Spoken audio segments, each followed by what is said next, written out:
Hi there, my name is Zoe Marriott and I'm the author of The Night Itself, which is the first book in the Name of the Blade trilogy. I've been working on the Name of the Blade trilogy for a long time now.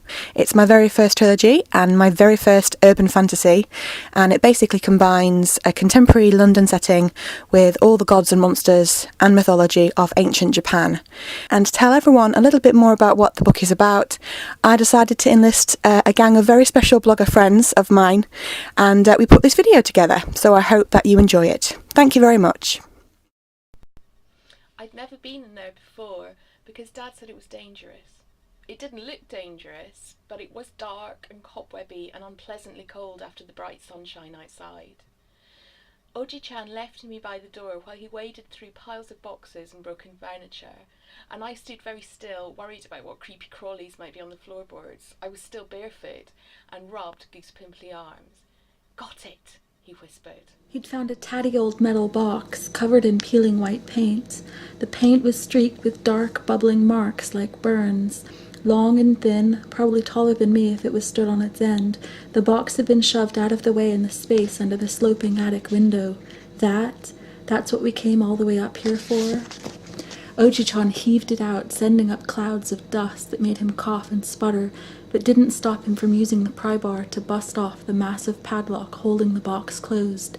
The shriek of metal seemed to echo around the dim space for hours as he bent to open the lid.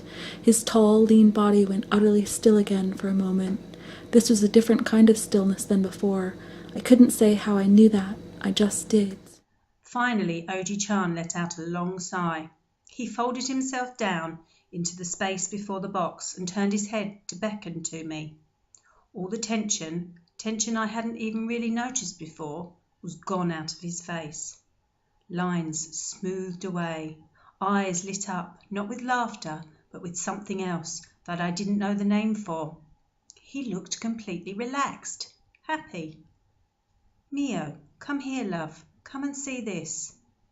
I gingerly picked my way through the space towards him, trying to squash a disloyal feeling that playing in Aunt Fumi's garden with Benji would have been way more fun than this. I peered over his shoulder. All I could see were layers and layers of thin, brittle-looking fabric that was starting to go yellowy with age, and were covered in faded embroidery. Embroidered words in what I thought was Japanese, although I couldn't read them. A dress, maybe? Why would Oji-chan care about that? Is it? My voice sounded too loud, bouncing off the low ceiling. He reached into the box and folded back the material, and everything changed. The drifting dust turned to gold in the shafts of sun coming through the dirty skylight. The air around me, the insides of me, filled with a high musical singing that made my hair stand on end and the bones hum and my veins tingle. I knew exactly what I was looking at.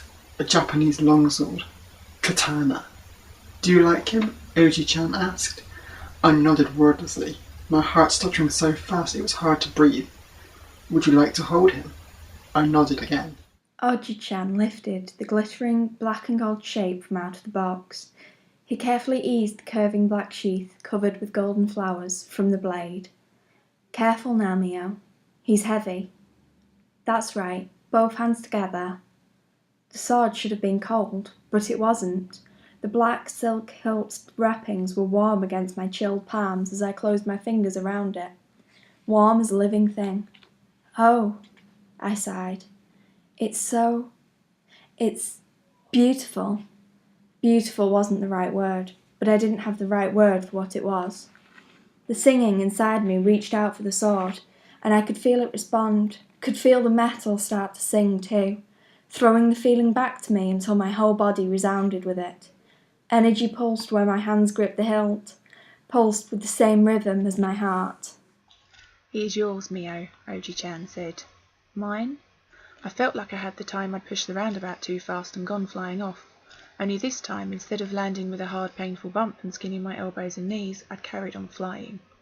Oji-chan put a steadying arm around my shoulders, telling me it was all right. It was all right.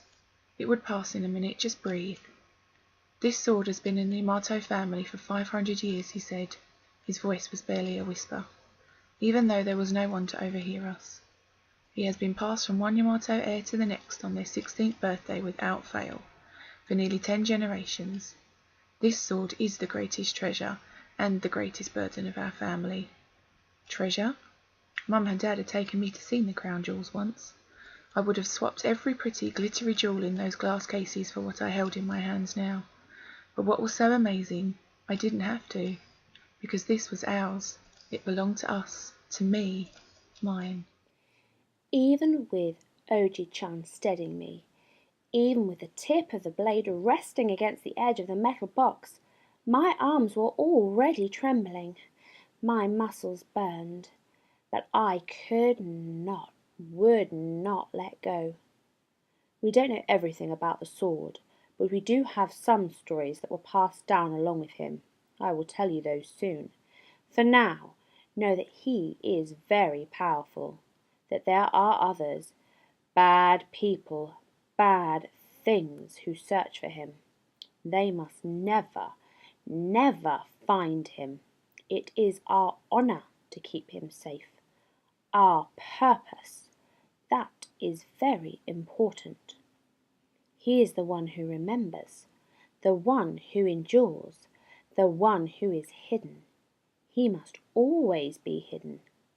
You are your father's only child. The hidden one will be yours when you are 16 years old. Yours to guard and protect. You mustn't tell anyone about the sword, Oji-chan was saying. And you must never, never touch him. Not even look at him. Unless I am here. Not until you are 16. Not for any reason. Do you understand? Milo, look at me. Look at me. I turned wide, blurry eyes up to him. Promise me on my life, on your mother's life, on your own life. He cupped my cheek with one of his warm, papery, cool hands. Swear to me, you will keep the sword hidden, no matter what. You will not come back here for him without me. You will never speak of this to your father.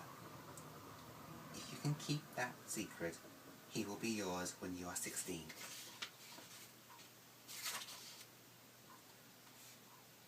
He wouldn't make me swear unless it was important.